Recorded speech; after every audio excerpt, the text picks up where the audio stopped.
Monday afternoon, and this incredible spell of weather continues now in hot sunshine, and everything, the trees around looking absolutely remarkable. It's been an amazing spell of weather.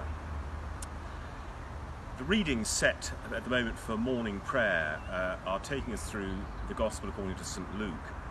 And one of the readings set last week was the call of the very first disciples as they were out fishing. And Peter is the first one who seems to be called.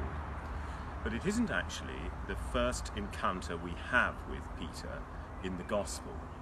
Immediately prior to the calling of the disciples, we hear about Peter because his mother-in-law is healed by Jesus.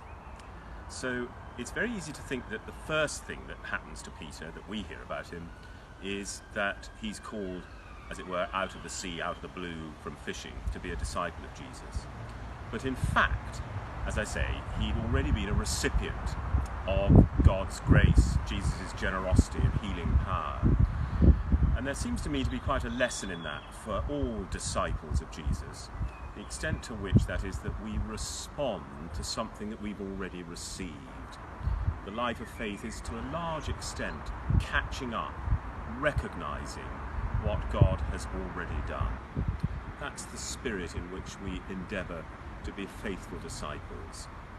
And I'd like to share now a prayer, the 17th century prayer from Bishop Lancelot Andrewes, who was a former Bishop of Winchester. A prayer for grace and guidance of the Holy Trinity.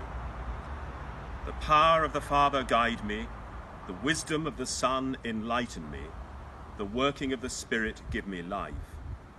God, guard my soul, establish my body, elevate my senses, guide my relationships, form my habits, bless my actions, fulfill my prayers, inspire holy thoughts, pardon the past, correct the present, direct the future.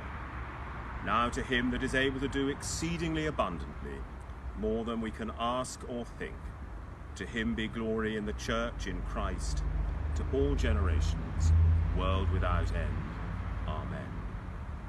Form my habits, bless my actions, fulfill my prayers, pardon the past, correct the present, direct the future. That's a very healthy, balanced, happy, and I would suggest inspiring prayer for the start of this week.